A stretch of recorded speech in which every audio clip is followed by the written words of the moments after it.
Alright, so what's up everybody? This is Boucher99 and I'm going to be doing a reaction video to Soft White Underbelly ex-gang member Johnny from Los Angeles by Mark Laita. And I'm just watching this, so I'd rather just react to it at the same time. So I hope you like, comment, and subscribe for more reaction videos. All right, Johnny. How you doing? Johnny, where'd you grow up? Where are you from originally? I grew up in the San Gabriel Valley on the border of East LA, Monterey Park, Alhambra area. Which is a predominantly Asian community. Even the street signs are in Chinese there. Exactly. So I had both my parents. My father was, I would say my childhood was kind of like miserable, filled with distrust. My father was a drunk, alcoholic. My mom was Taoist Buddhist, so it was kind of ran like a dictatorship. And we were really young, and my dad would actually beat us, me and my brother and my mom. I sent my mom to the ICU a lot of times, bunch of times. So it was very, very chaotic as a kid. And I think, grew up around that type of environment where there was gangs, drugs, violence. We're low income, not stereotypical Asian, but we didn't really have much money. We grew up around a lot of Hispanics. There was a lot of culture shock as well. Our parents are immigrants, so they didn't really, know how to fit in. So we kind of had to learn everything from the streets. When I was young, I had a very peculiar mindset. I trusted in myself a lot because I felt like I couldn't trust my parents. One time, I was 10 years old and I got jumped for the first time. Had my backpack stolen, had my shoes taken. I went home and my father asked me, "Where is your backpack? Where is your stuff?" And I said, I got jumped by 4 Hispanics, and he didn't believe me. He thought that I threw away my backpack. He thought that I wasn't trying to do good in school, so he beat me after that. So yeah, I kind of went through a lot with the beatings and a lot of trauma. And so at the age of 12 years old, I actually joined a gang. I joined the Watchings, the Chinese triad type of gang out in that area, very big gang. So these are Asian gangs? Yes, a lot of Asian gangs out there. We're very incognito, hush, tight-lipped, but they do exist. And so I joined that at 12 years old. And a lot of people ask me, why would you join that? Why would you join a gang, at the age of 12? And a lot of people will say it's probably due to, their broken home or broken family or drugs or violence, just the environment. For me, particularly, in my opinion, I noticed that it stemmed from trusting and believing myself. When I was young, I thought that if I did everything I wanted to do, I would be happy.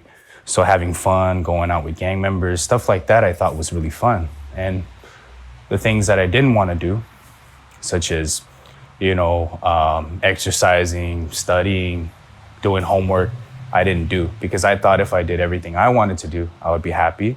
And the things that I didn't want to do, I didn't do because I didn't think it would make me happy. So I looked at the gang life and it started at the core of my heart. I really wanted to be a gang member. I looked up to those people. And so I joined that type of lifestyle. 3 months into it, at the age of 12, I caught my first case.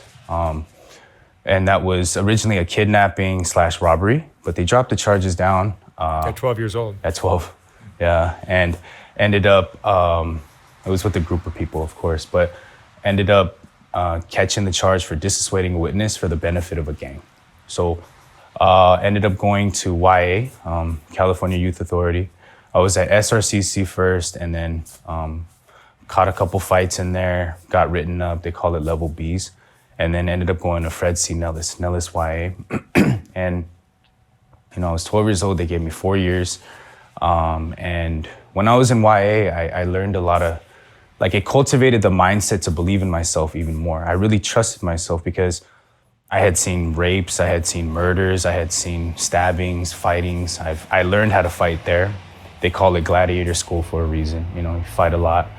And I learned the 2-second takeoff rule, meaning if you feel disrespected within 2 seconds, you have to handle it, whether it's stabbing them, fighting them, beating them up. Otherwise, you'll be labeled a punk, excuse my language, a bitch, a leva, stuff like that. So I did 4 years there, and it was really, really traumatic. And I get out, 67 days, 2 months and a week. I catch my second case. This time I'm an adult. They try me as an adult. It's 2 counts of assault with deadly weapon. Again, it was supposed to be a robbery and attempted, but they dropped the charge down. I pled out. They gave me 10 years, 85%, so 8 and some change. So yeah, I get to prison, and it's a whole nother ballgame. It's first off, I'm Chinese, so being there, we were outnumbered. It really was a racial thing, whereas in YA, it was more of gangbanging. It was a little bit of race, but you had to represent your colors, represent your flag, represent your people. But when you go to prison, you have to drop your flag, you have to drop everything, and you have to represent the other car or the race, right? So in there, I had to calm down because I was a YA baby. I didn't know how to program. After about a year, I learned how to program the rules, the regulations, and everything, and I was able to really start to kind of function in prison. I went through a lot of depression, so I had seen some counselors in there. I'm just being honest. Like, I was able to get my GED. I was able to get anger management, counseling, and everything looked on the up. But there was one thing that I really couldn't get rid of, and it was this emptiness and this void I had felt inside of my heart. No matter what I did, I really couldn't overcome this emptiness and this void. And it didn't matter what I did. I just always felt this sadness and feeling inadequate as a human being. And so, some of the older homies, the people in there, the people who kind of like represent us, we usually look to them for advice. So one of the older guys, some old Chinese dude, he's like, bro, you should start reading, and working out and kind of get your mind off of things. Cause he noticed that I was kind of like an overthinker. And so I started reading. I read the Quran in there front to back 3 times, read the Bible in there front to back 2 times. And it didn't really do anything for me, honestly. So I get out after doing my stretch. I parole out of CRC Norco, and I meet my mom, and she didn't really visit me much. She's an older lady. She didn't know how to navigate the correctional facilities and stuff like that, so she didn't really visit me. But I noticed a difference in my mom. She had this inner peace about her that I really didn't understand, because mind you, she has not just me, but my brother, 2 kids in prison who were incarcerated. My brother did also 12 years. And she was still married to my father, her husband, who was still an abusive alcoholic person. She still lived in Section 8. She still had, all that trauma and stuff like that. But she had no circumstances to be happy, but I realized that she was happier than I was, And so I asked my mom, why are you so happy? What changed? And then she mentioned church. And at that time, honestly, it's like I rolled up the windows in the car. I was like, I'm not trying to hear about that, Mom. I don't believe in God. We were raised Buddhist. I'm good. So she said, fair enough. She didn't push. She didn't say anything. She just let me be. So as I got out, I had that heart that I wanted to still do better and do good. I had lived my whole life doing bad things and following myself, trusting myself. So I wanted to get a job. I wanted to help my parents out, and I tried to look for a job, but as a 2-strike felon with a violent crime, it wasn't happening. I applied for even like McDonald's, FedEx, UPS, all the places that they say they hire convicted felons. And I wasn't showing any love, honestly. But immediately I went back to the streets. I started to sell drugs again. And at that time, I was still on parole. So it was very risky looking over my shoulder. And I just felt like this was not something I could make a career out of. And so, I devised this plan to actually rob a drug dealer, because my thinking at the time was, if I'm selling all these drugs, it's risky. But if I just rob someone who sells all the drugs, then I would inherit and gain a lot of money. So it was me and a friend of mine. He was like my road dog. And I told him, hey, bro, let's rob this dude. He's a well-known drug dealer in our area. Anyway, I told him I was going to go to the right of the car. He was going to go to the left of the car. And, when I stepped to go to the right of the car, my friend stepped in front of me. So naturally, I went to the left of the car. As I'm walking up on the driver's side of the car, I hear 3 gunshots, and when it rang out, I actually assumed initially that it was my friend who shot the dude. I was like, damn, you didn't even give him a chance. Well, whatever, it is what it is. We'll roll with the punches. We're very cold like that. But actually, the car sped off, and I realized it was my friend that had gotten shot. And, he was just laying there. I remember vividly, like, the sounds, the noise that he was making, and he was dying. And there I'm holding him, and he died in my arms, and yeah, so every time I think about that, I get a little emotional, but,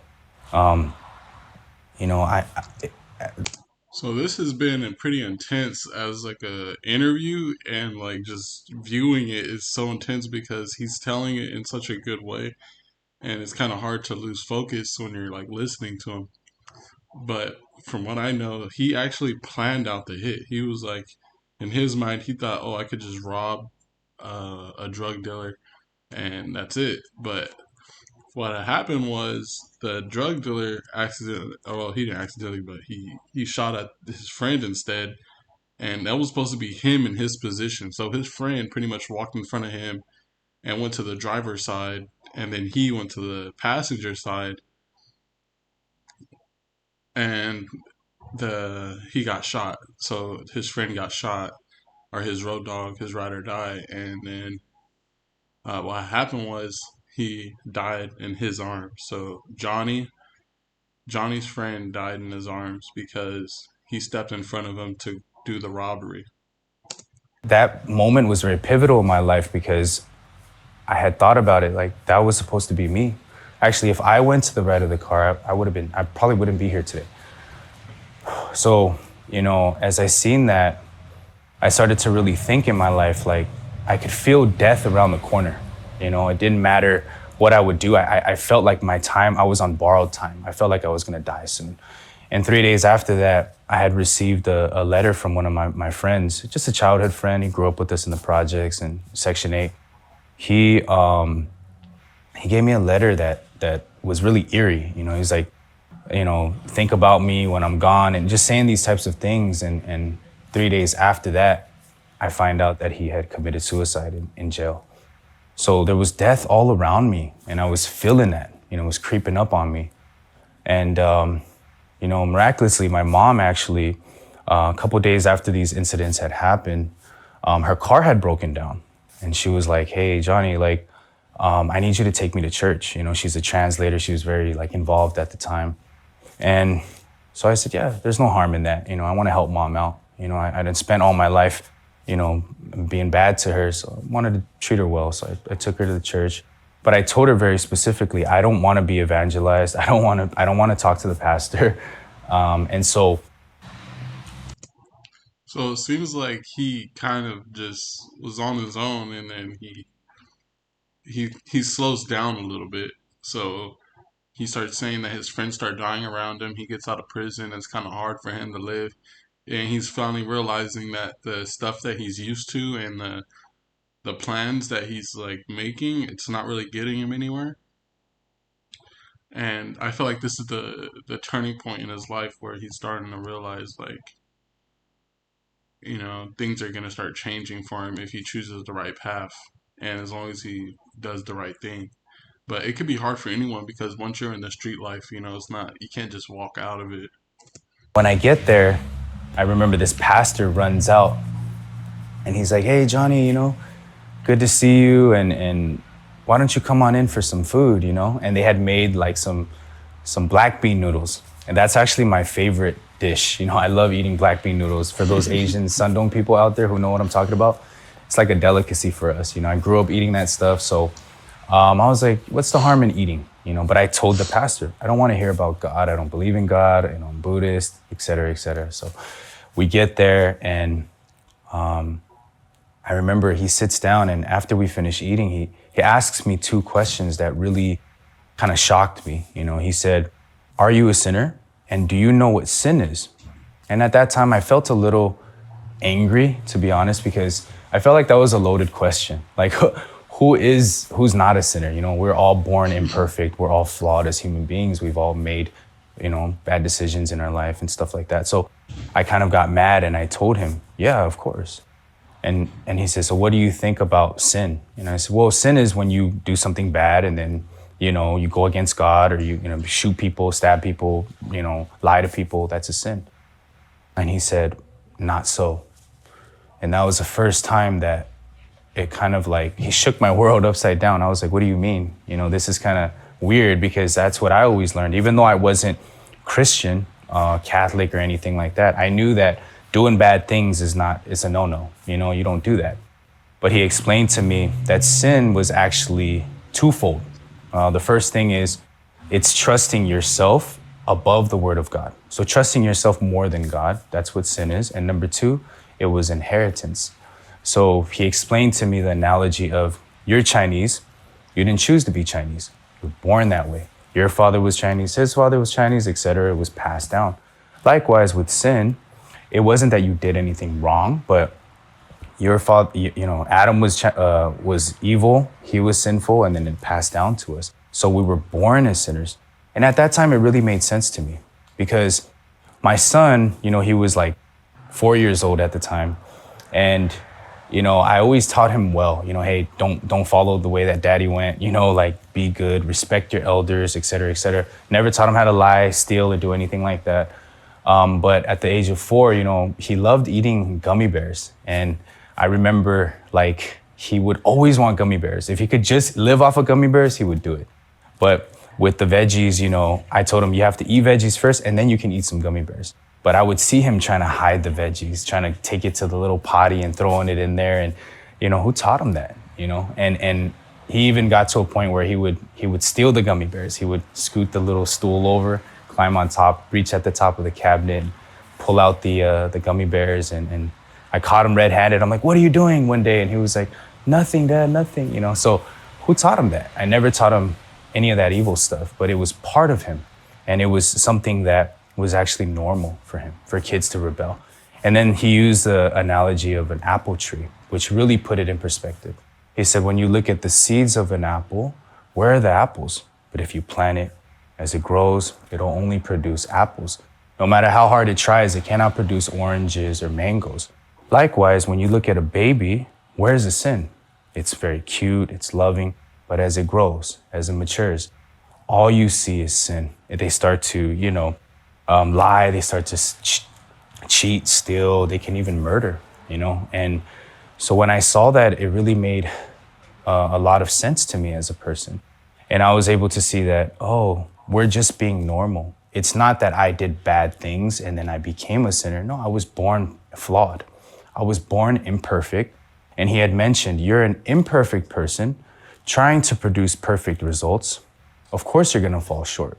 So that's why I had emptiness and depression and loneliness inside of my heart, because he was showing me that it wasn't these surface level things, but it was at the core of the heart, because everything is rooted in the heart, right? Everything came from the center. So I was trying to basically put a Band-Aid like, I had anger, so I take anger management. No, if you peel back the layers of an onion, you'll realize that you'll get to the root of it, which was sin produces everything. And I started to realize, I was looking at it from a wrong perspective. So he said, it's okay, and then he used the analogy of like a car. And he was saying that there's a braking system in the car and it must overcome the accelerator. Otherwise, if the accelerator overcomes the brake, we will crash, right? No one would drive that car, even if it was a Ferrari, because it has no brakes. Likewise, we are people who need to have self-control. If we don't have self-control and our desires are like the accelerator, if it keeps going, I want to do drugs, I want to make money, then if you don't manage that, you'll crash out in life and you'll live miserably.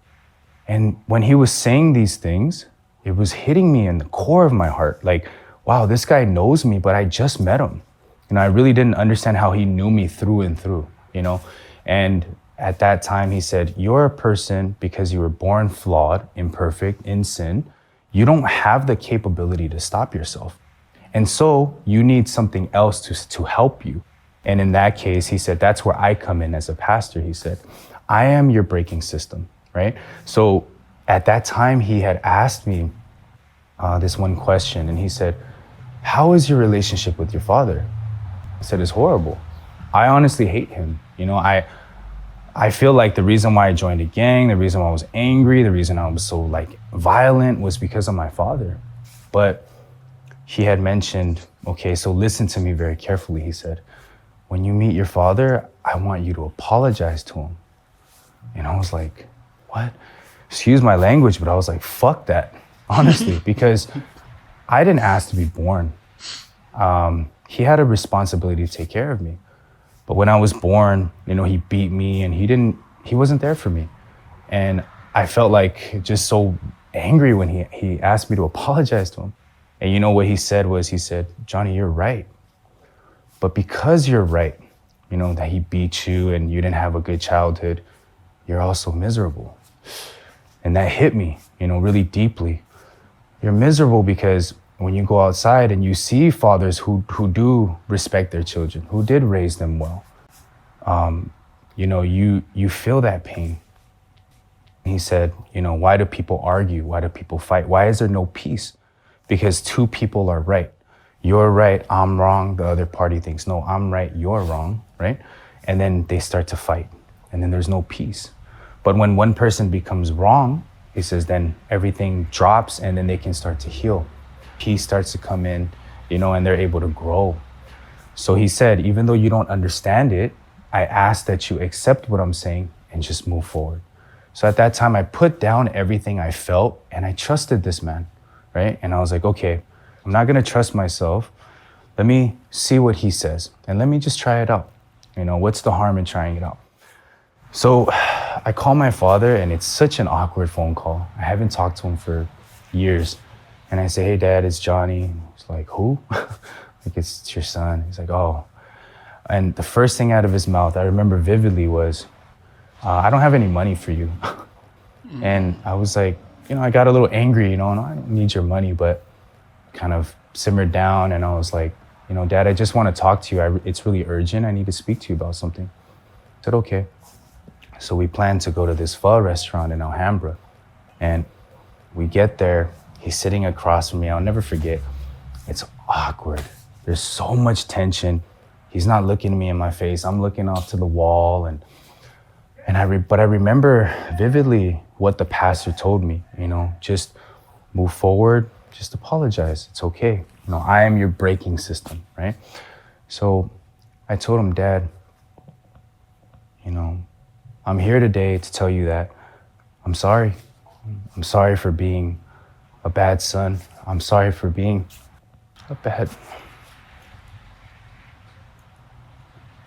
sorry. I'm sorry that I wasn't there for you, that I didn't help, and I didn't live up to your standards. And then my father actually,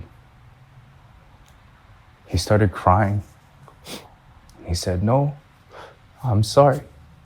I'm sorry that I was a bad father. I'm sorry I didn't give you a good childhood, and I'm sorry I couldn't control my drinking, and that you had to suffer because of that.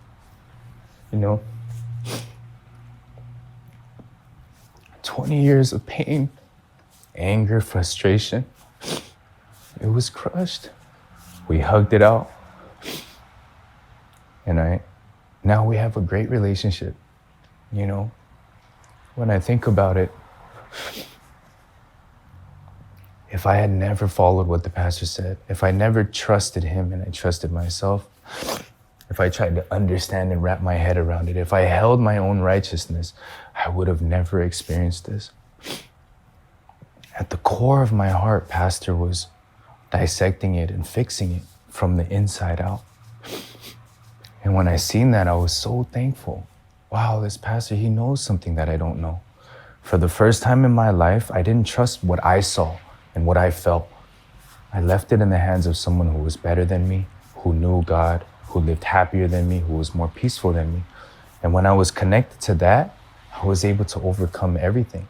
I see my father every week now. We go out to eat, and all we talk about is happiness, and we're able to rekindle everything. And I never preached the gospel to my dad. I never told him about God. I just showed him, hey, I'm happy, Dad, and I love you. And that love really overcame everything, so, Forgiveness. yeah, forgiveness. And it wasn't like I wanted to, but when I connected to something, that was stronger than me, like my pastor, I was able to stay out of prison. I was able to kick the drugs. I was on meth and ecstasy and coke. It wasn't that I did anything myself. I didn't even want the help. A lot of people were on Skid Row and they talk about homelessness.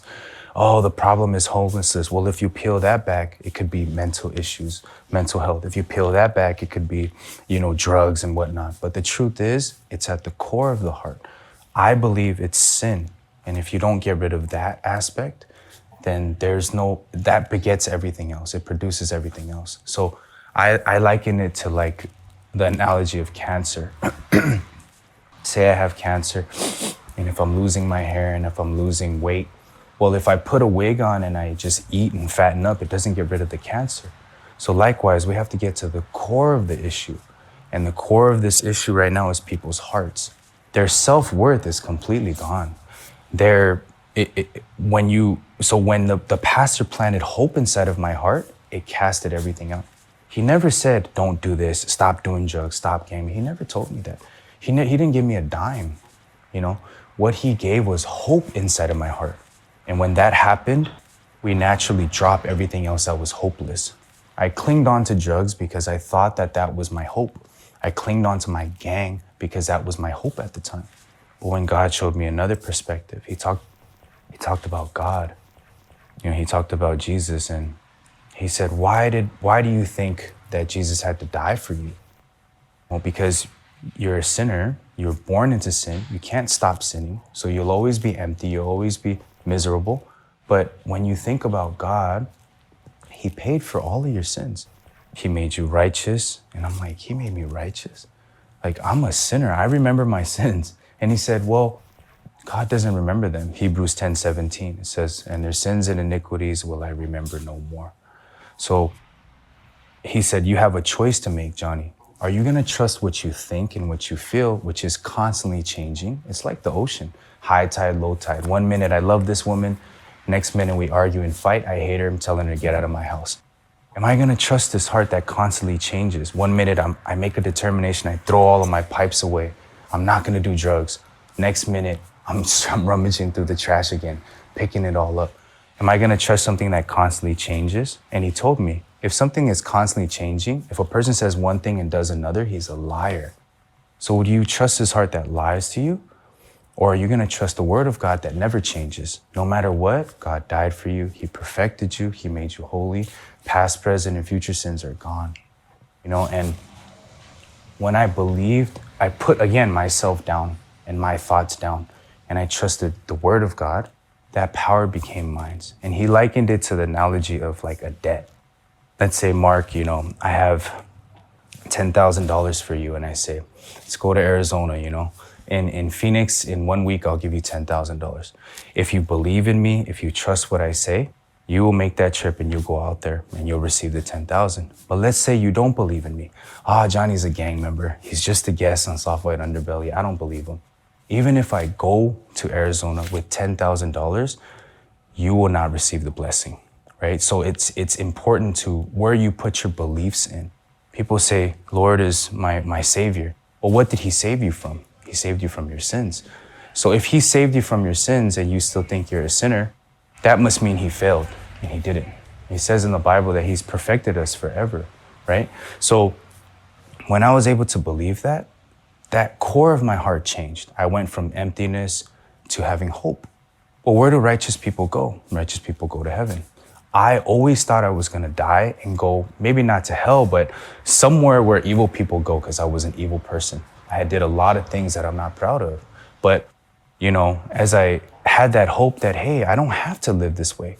This mind, this heart was deceiving me, telling me that I was, not righteous, telling me that I was evil, And when you live that lifestyle, you start to believe, well, I'm evil anyway, so excuse my language, but fuck it. I'm gonna do whatever I want, because your self-worth is gone. Your confidence gone. Everything is out the window.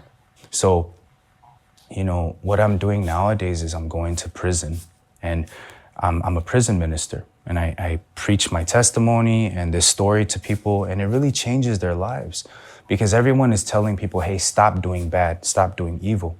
The problem is they're not understanding that trusting in themselves is the root of all evil because we're flawed as human beings, right? And if we're flawed, we cannot produce perfect things. We actually can't produce good things. We can try, but at the end of the day, we feel this emptiness. And what I call it is this up and down lifestyle. You know, when you're really happy, you're on the up. But when you're sad, you crash. So you're happy, sad, happy, sad, happy, sad until you die. There is no real purpose inside of your life, you know, and that's something that people really resonate with because I went through that. When I look at my life, I thought it was a curse. 12 years old in YA. Like, I'm not supposed to be here. I'm supposed to be dead. I'm supposed to be on the streets here with these people strung out. But as I see that God was leading my life, I see that it's such a blissful life. Why? Because I understand the people that these homeless people on the streets, they don't need money. They don't need, you know, clothes and all that, you know. They need the fixing and the renewal of the heart. And so, you know, that's really what I've been doing nowadays, is going to prisons and talking to you know, inmates and double lifers, people with LWOP, life without parole. And I don't tell them, hey, you need to change. Why did you murder people? You know, you need to make a decision. No, what I tell them is, do you know what God did for you? Do you know that sin is not, it was part of you. It's not that you wanted to do it, but it was something that was dragging you. And if you learn to distrust that voice, distrust that destructive voice, I call it, that evil thought, evil nature, then you're able to live well. And you're able to connect to the pastor. You know, you're able to connect to people who are better.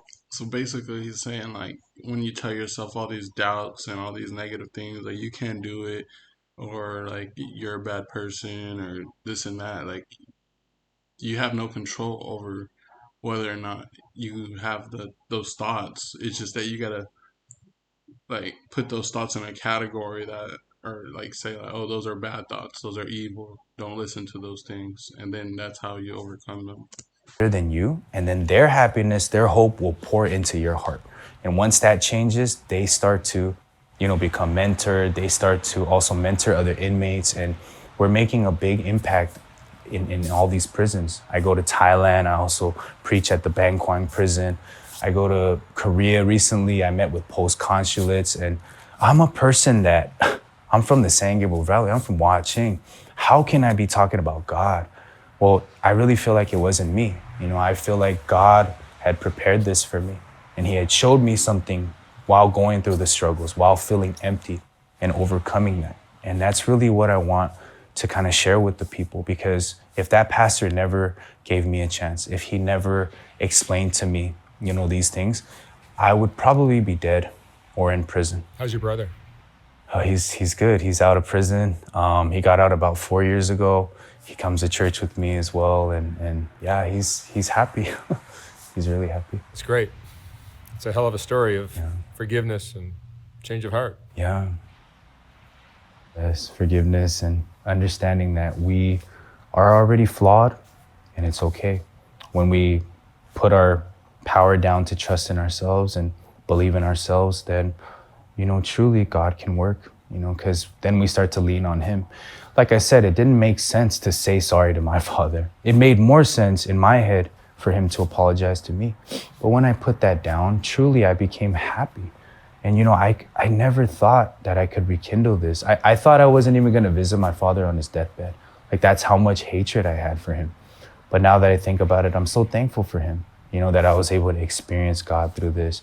And my father now, like I said, comes to church. He hated church. He was like, they brainwash you. They don't give them your money. You know, there's only women at church because they're, you know, it was just all this stuff. But, you know, when he saw that I had stopped going to prison, I had stopped doing drugs, stopped carrying a gun, started to really pique an interest in him. And so he himself went to my pastor, the same pastor that preached to me. And now he realized, you know, wow, I'm perfect, you know, through God, through Jesus, because he didn't fail. Not because we do well, not because he stopped drinking, not because he stopped beating my mom. And in the end, he really gave up drinking. Him and my mom are still married. I mean, it's amazing, truly, when the heart changes. It's a wonderful story. Yeah. Thank you, Mark. Thank you for sharing it, Johnny. Thank you. Appreciate you. Damn, thank you, Mark, for that awesome video. Thank you, Johnny, for that awesome video. It helped me open my eyes and see that there's more, and very educational as well. If you haven't, go subscribe to Soft White Underbelly and go like, comment, and this was an awesome interview, in my opinion. I hope you enjoyed watching it with me, and everyone have a good day. Like, comment, and subscribe.